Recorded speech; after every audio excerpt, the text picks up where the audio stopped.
आप सभी भाई बहनों का आध्यात्मिक ज्ञानात्मक चैनल की संध्या बेला ज्ञान कक्षा में एक बार फिर स्वागत है। आज की चर्चा का विषय है शौक किसका। साथ में हमने एक प्रश्न चिन्ह लगाया। अक्सर देखिए हम सभी भाई बहनों के जीवन में कभी न कभी कुछ ऐसी परिस्थितियां आती हैं जब अक्सर एक साधारण मनुष्य शोक में चला जाता है, एक गहन दुख की स्थिति में चले जाता है, वो अज्ञानता में चले जाता है क्योंकि वो समाज की जो एक अनुकूल प्रतिकूल परिस्थितियों के पीछे की जो एक कर्मफल व्यवस्था को समझ नहीं पाता। यह दूसरे सरल शब्दों में आप यूं भी समझ सकती हो कि सत्संग के अभाव में या सतोगुण की न्यूनता के कारण या ज्ञान के अभाव के कारण हम प्रकृति की जो एक द्वैत की स्थितियां हैं उसको हम समझ नहीं पाते।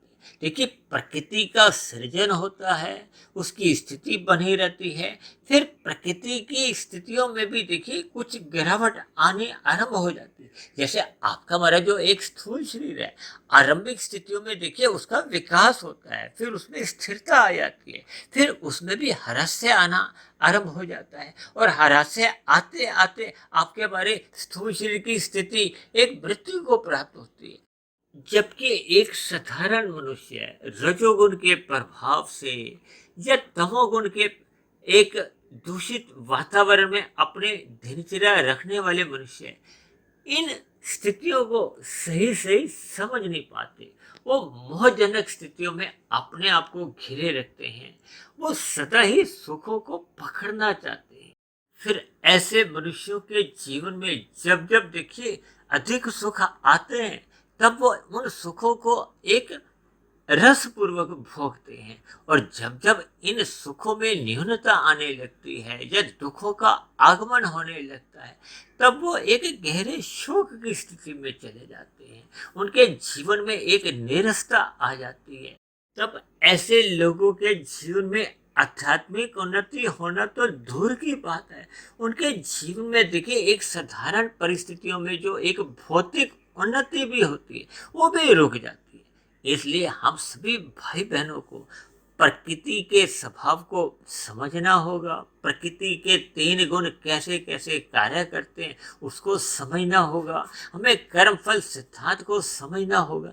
देखिए कभी कभी प्रारब्धवश भाग्यवश आपके हमारे जीवन में हम 100 रुपए का पुरुषार्थ करते हैं तो हमें 100 रुपए का लाभ नहीं मिलता।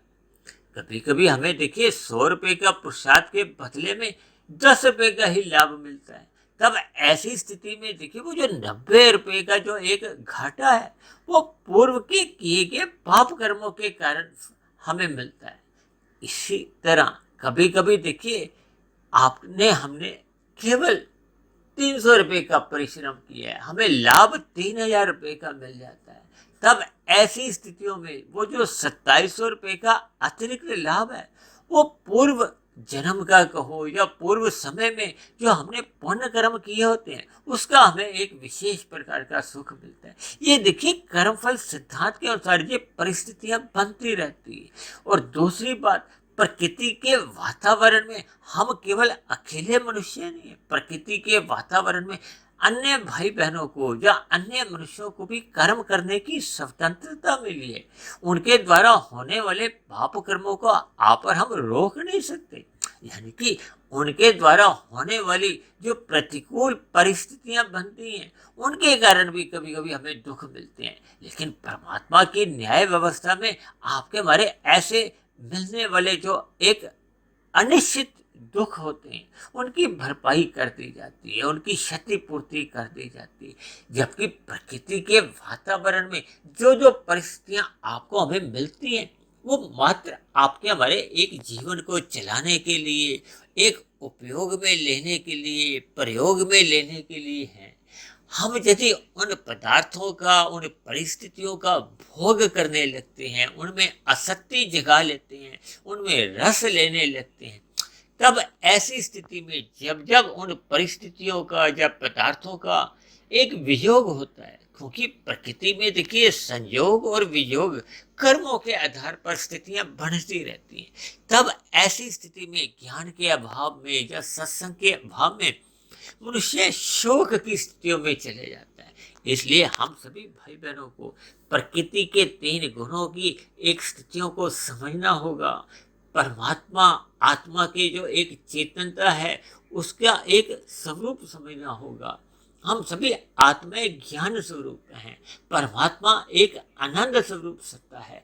जब जब मनुष्य अपने ज्ञान में स्थिति में रहता है, परमात्मा की सम्मुखता बढ़ाने लगता है, उतने उतने अंश में फिर उसको परमात्मा की आनंद की अनुभूति होने लगती है। और जब जब हम परमात्मा से विमुख होने लगते हैं, प्रकृति के सम्मुख होने लगते हैं, और प्रकृति के जिस गुण की ओर हम अधिक सम्मुख होते हैं, फिर उस गुण विशेष के हमें लाभ और हानि मिलती है। देखिए, तमोगुण की अलग स्थिति है, रजोगुण की अलग स्थिति है, सतोगुण की अलग स्थिति है। जब जब मनुष्य ब्रह्म मुहूर्त का अधिक संग करता है, सतोगुण का अपना अंतःकरण में प्रभाव अधिक बना लेता है, तब ऐसी स्थितियों में वो रजोगुण और तमोगुण की स्थितियों से विचलित नहीं होता। जब जब आपके हमारे कारण शरीर में सत्वगुण की न्यूनता होती है, हम ब्रह्म मुहूर्त में सोए रहते हैं, ब्रह्म मुहूर्त में सोए रहने से आपके हमारे अंतःकरण में तमोगुण की प्रधानता होने लगती है। तमोगुण की प्रधानता का अभिप्राय अज्ञानता बढ़ने लगती है। अज्ञानता की स्थिति में आपको हमें अपने स्थूल शरीर के स्तर पर ही ज्ञान रहता है। ये जो कारण शरीर में कैसे कैसे संस्कारों की स्थितियां होती हैं, कर्मों की क्या क्या स्थितियां होती हैं, मन बुद्धि में कैसे कैसे आपके बारे विचार आते हैं, उन विचारों के पीछे कारण शरीर की क्या क्या स्थितियां हैं। जब परमात्मा, जब प्रकृति के जो 3 गुण है, तमोगुण, रजोगुण और सतोगुण की क्या क्या स्थिति है, इनका मनुष्य को सही सही ज्ञान हो नहीं पाता। तब ऐसी स्थितियों में ये जो प्रकृति के जो प्रभाव में दुख और सुख आते हैं, तब ऐसी स्थितियों में अक्सर मनुष्य भले ही देखिए सुखों में खुश भले ही नहीं होता, लेकिन दुखों में तो एक साधारण मनुष्य फिर बहुत ही गहरे तल पर दुखी रहता है, शोक में चले जाता है। इन सभी स्थितियों का हमें एक सकारात्मक चिंतन करना चाहिए। परमात्मा का ध्यान लगाते हुए ब्रह्म मुहूर्त में उठने का हमें संस्कार जगाना हो चाहिए। रजोगुण को मात्र एक मर्यादा में संग करना चाहिए और तमोगुण की मोहजनक स्थितियों से हमें बचना चाहिए। ऐसी सभी शुभ स्थितियां आपके हमारे जीवन में तभी बन पाती हैं जब हम श्रद्धापूर्वक सत्संग करते हैं, ब्रह्म मुहूर्त में उठने का अपना स्वभाव बना लेते हैं। तो ऐसी सभी शुभ स्थितियां हम सभी भाई बहनों के जीवन में नित्य बने रहे। इन्हीं शुभकामनाओं के साथ आज की चर्चा विशेष को यही विश्राम देते हैं। कल सुबह फिर मिलते हैं ब्रह्म मुहूर्त उपदेश कक्षा में। तब तक अपने आध्यात्मिक मित्र सुधीर भाटिया फकीर को इजाजत दें। आप सभी भाई बहनों को बहुत बहुत शुभ रात्रि।